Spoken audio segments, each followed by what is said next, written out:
All right, so almost leading ladies. In fact, not just in real life, but in real life as well. I must share with you, Manisha, that you were definitely the leading lady of my childhood. I mean, with the kind of movies that you came up with, Bombay, Dil Se, Akele Hum, Akele Tum, Khamoshi. I mean, when I was preparing for this conversation with you, I actually went back and I showed my kids, and I have a 9-year-old and 6-year-old. I started showing them all your songs from your old movies. And it was just this wave of nostalgia that hit me and got me really excited to be here today. So, welcome and thank you for being with us today. I really want to thank you for having me. And this is such a great evening, and I got a little glimpse of what was going on. I heard Miss Shastriji talking, and it's an honor for me to be here. Thank you for inviting me. Thank you very much. And thank you also for giving us a very different flavor to the conversations today, Okay. right? And I think the audience here would love to hear a little bit about your journey to where you have come up till today. And it would be lovely if we start from a little bit of the good old days, if I can call it that. I don't know how many of you know, but Manisha is from Nepal, and not only she's from Nepal, but she is the granddaughter of Nepal's 22nd Prime Minister. Um, First elected Prime Minister. Wow, that's an even more important fact. And from that political lineage, Manisha, you chose to enter Bollywood. And from the research that I did, I found out that when you decided to enter Bollywood, Bollywood welcomed you with open arms, right? You got your, what, 5 offers in the first week that you tried. You've worked with the top directors, top actors in the industry. You've won tons of awards, including Filmfare Awards. Um, can you tell us a little bit about that journey, about entering Bollywood, and how was that, especially as a woman, breaking into the industry? Okay. Yeah, it'll be interesting to remember everything. And when I got into the movies, I was right out of my school, very young, very nervous, very shy. And I was also partially studying in Banaras and partially studying a few years in Delhi in Army Public School. And then I was called in Nepal to do an ad film, which somebody after which I got an offer to do a Nepali film, and Peri Betola. I did that. During that, I got a bug of acting, and I wanted to make it big in Bollywood, and so that's when I actually emotionally blackmailed my mom to take me to Mumbai. My birthday was coming up, and she asked me what birthday present I wanted, and I said, "A week in Mumbai." And so we, yeah, it was a great experience initially itself because first few directors that I met, they were very, very welcoming. Shekhar Kapoor was the first one to sign me on, though the project didn't happen, but he signed me after meeting 10 minutes. So that gave me confidence. And then I met Boni Kapoorji, then I met Rishi Kapoorji. So these 3, 4 directors and filmmakers at different stages and different times they were making these movies, but none of them eventually happened. Then I had to go back to Mumbai and, to Delhi, and eventually, when Subhashji was launching a film where Dilip Kumarji and Raj Kumarji was going to be pitted against the newcomers, and that's when Vivek Mushran and me did a screen test, and we got into the film. It was a great, great platform for any newcomer to be part of that film. And well, it's been a history after that, but I mean, I have to say that, though it may sound very easy, that I got fate or destiny, or it so happened that I got in very easily.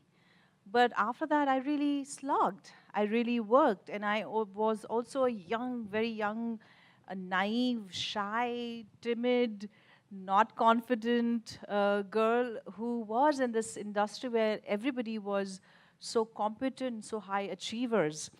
And so for me, it was very intimidating. And but I had to come out of it in my own way, and I had to do my whole circle of life, and put in many hours of hard work, and to do it right, to get it right. A lot of failures, a lot of falling down, and picking myself up again, and trying even harder. So it's been a journey of a lot of hard work. Though initially I got it easy, but it was a lot of hard work later on. And also the roles that you played in your movies, right? I mean, they were pretty unconventional in nature for a woman in those days. Right. In Dil Se, you played the role of a terrorist. Right. In Khamoshi, you were the main protagonist, right? With A daughter of a deaf and mute parent. exactly. Actually, a daughter who was gifted to sing well, Right. who had a beautiful voice. And was the pride of her parents then. Yeah. And in Akele Hum Akele Tum, the big divorcee word. Yeah, yeah. So these are very strong roles as a woman. Right. Did you think that Bollywood really celebrated that feminist in you? I think these films chose me. So I'm so glad, because I really I've always had a strong point of view. I've always had deep down inside me wanted to make an impact and be equal to my co-stars. Didn't want to be the second best. I wanted to be among the best.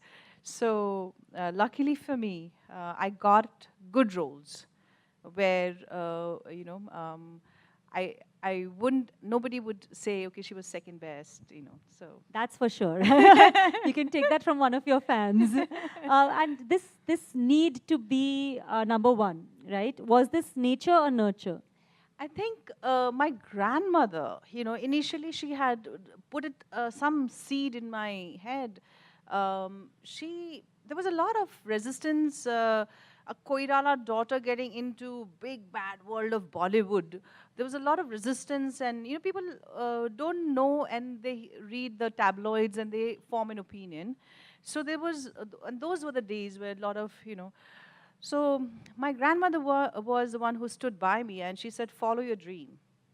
And she said, tomorrow you decide to be a Mali, a gardener, make sure that you are among the best gardener there. So, for me, I knew that if I've chosen this against all odds, I better at least give my 100% to it. So I guess my efforts were there somewhere because of what my granny had told me.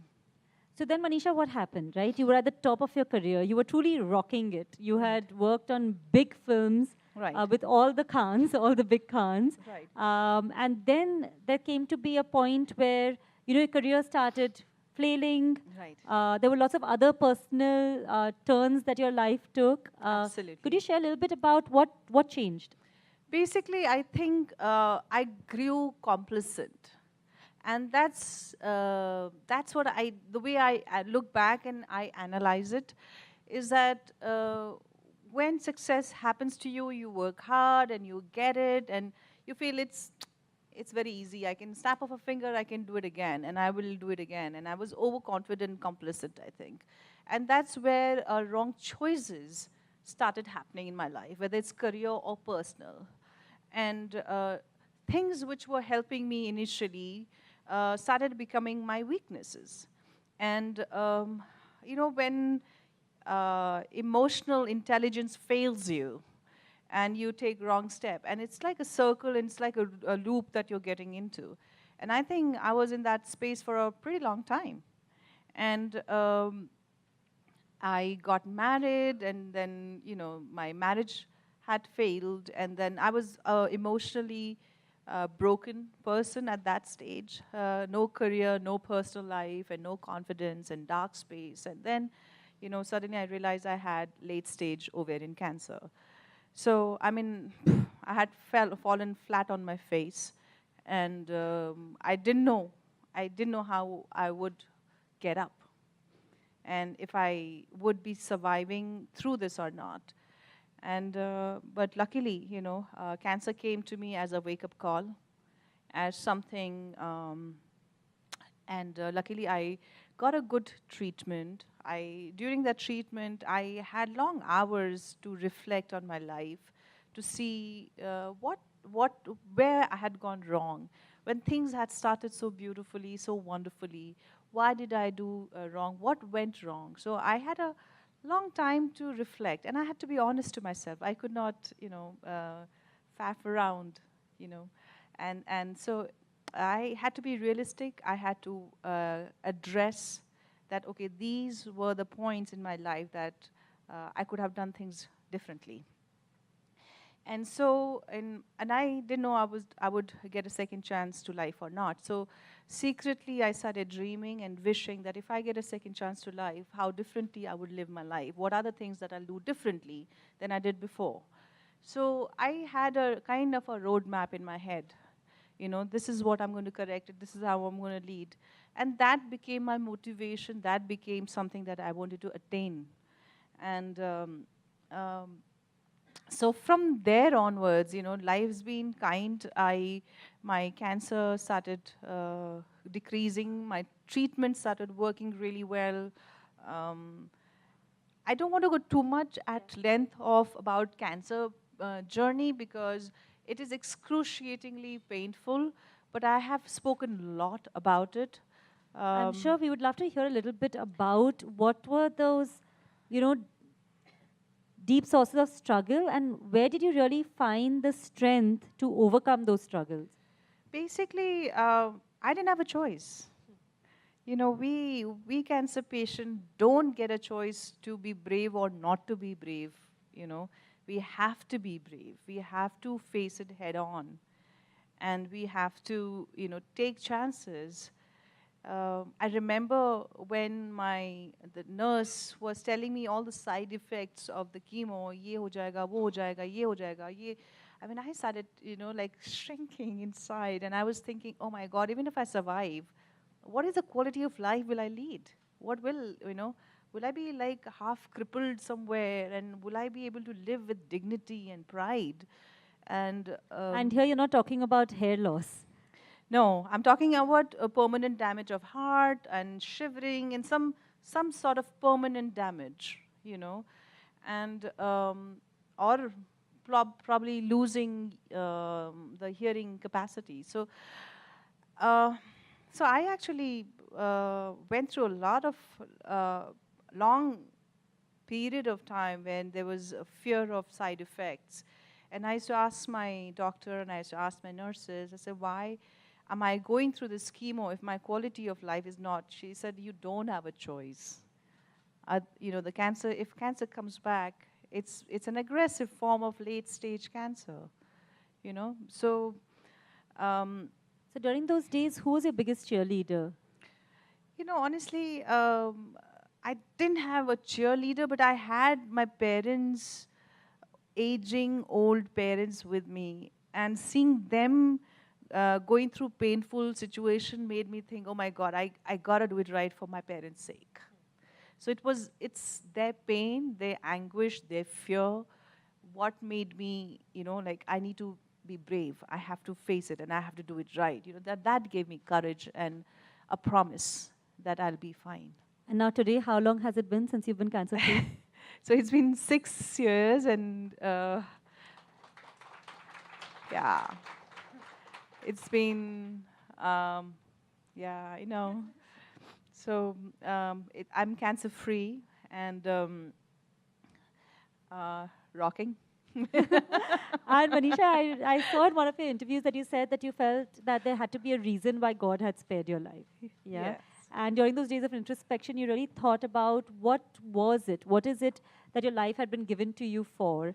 And it has moved you into a lot of different directions today. You've been, you've become this activist for other people. You've been working with organizations to promote women's rights, prevention of violence against women, and also to prevent human trafficking of Nepali girls for prostitution. All of them are very immense and big problems.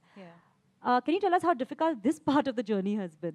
Well, honestly, I work with the NGOs who are already hand in gloves in and working full time into it, and they are in the fields.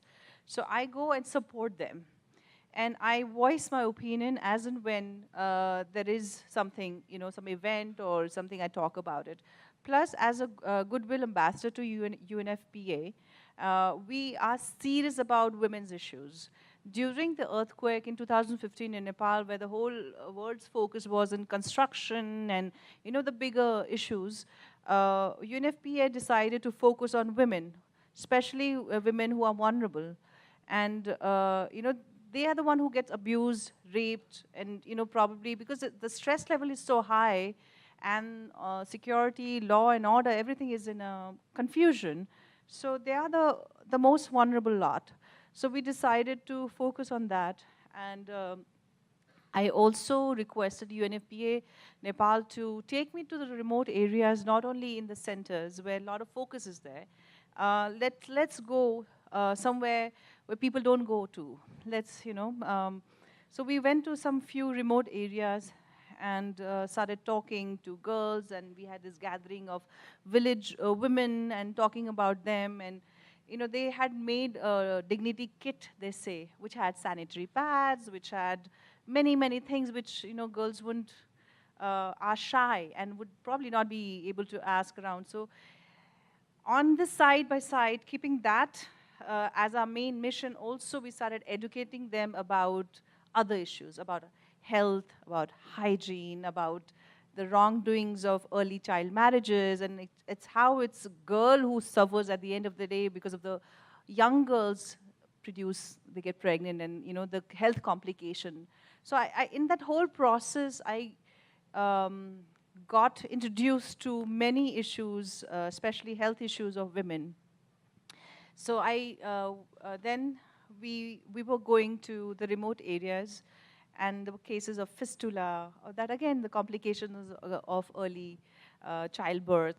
And so I got introduced to many issues of what women are facing in different parts in the remote areas because of working with UNFPA.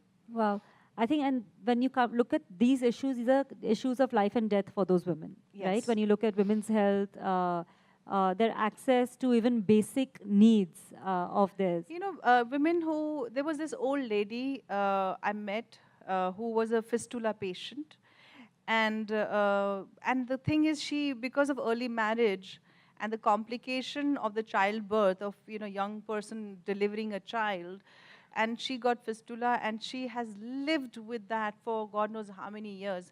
They get isolated by the society. The family disown them, and nobody wants to be around them, and they live a very miserable life. So I saw something that I wouldn't have ever imagined, being an actor, being, in a different setup. But this really opened my eyes, and I realized there's a lot to be done. And Manisha, when you compare this to also the kind of issues that women are facing in urban cities, and especially when it comes to the workplace, right? Because if you see, there are a lot of women over here who are struggling, even in their careers, in being able to access equal opportunity, being able to have an equal voice. How do you feel women are placed today, and what kind of lessons would you extrapolate for them? See, first of all, let me just say I'm a positive person, in the sense optimist rather. And I'm really pleased that the younger generation is voicing their opinion. There's a movement called Me Too. There's a cry for safety in work environment. There is, if there is a rape, which happened some time back, there were young students on street, saying that we need justice. So I feel this generation, I'm hopeful about this generation, and which I think is few steps ahead than our time, I have to say that. In the industry too. Today, you see today's actresses who are leading a great personal life, they're married, they're still working. Those days, think of getting married and being an actress, forget about it. And having a baby and still working and still coming back. Just forget about it. So it's like times are changing, things are happening, but there's a lot which needs to be changed. I was just listening to her and Ms. Shastri, and there is a mindset. We need to change that. We need to talk. We need to educate the boys. We need to educate the parents. We need to, and I think collectively, if we talk sensibly, if we talk, it is the changes are already occurring in the society. People are already realizing that women are rising, and they ain't stopping. So And it's good for society overall that women are rising. absolutely, absolutely. Because I think, first of all, let's look at the basic. Women are the womb of this world. They produce children. This exists because of women. Let's go down to the basic. And after that, we need to just take the ownership of who we are. We need to take pride. And we need to say, okay, we are not anywhere, forget about being second. We probably are superior. I'm sorry. I'm sorry. I'm sorry to the men in the society, but we had a full talk by one of our male speakers a little earlier today, and he had slides on why women are so much better than men. So go ahead and say that. That's fine. Yeah. So I totally believe that. We are complex, we are complicated, but hell, we are we. And I want to own myself with all the pluses and minuses, and I'm proud of that. So I think, with younger generation getting more exposure, being more educated, being financially more, stable, they're earning income. So all that actually helps having a voice and navigating your space in the society and being proud of who you are. And who you are could be whether you're a professional or a housewife. Absolutely. This is again, I really feel that we should not shame women or anybody who decides to be a homemaker. I think that equally needs commitment. That tougher job, even tougher job. Yeah, I think to raise kids, to raise future, the future of next generation is also a huge responsibility. And if it's my choice, please respect my choice. I want to look after my husband. I want to look after my kids. It's my choice.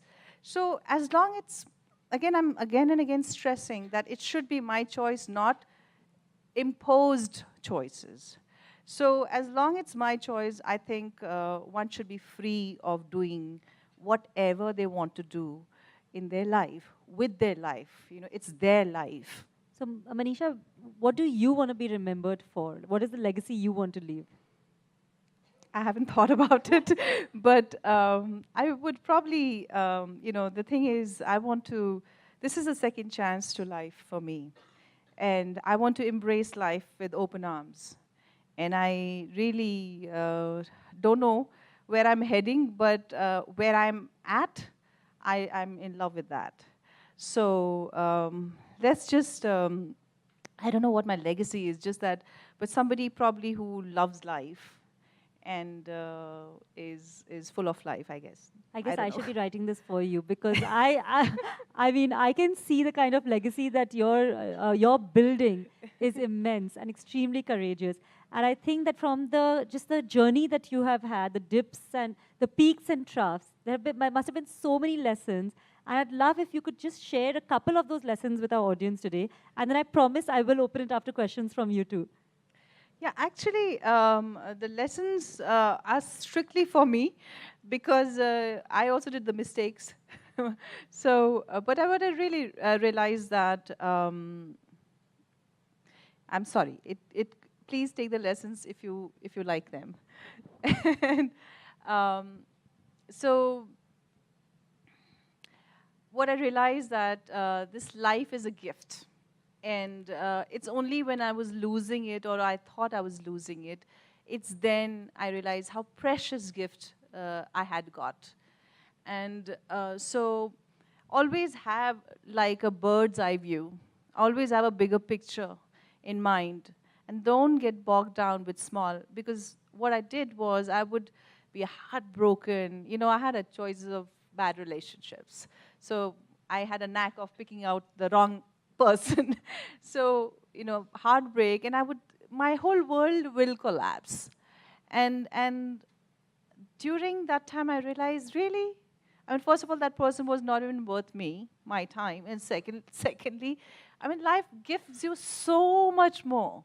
There's so much more to life, you know, and I'm just looking at small thing which is not going right. So always have a bigger picture, always have bird's eye view rather than a worm's eye view.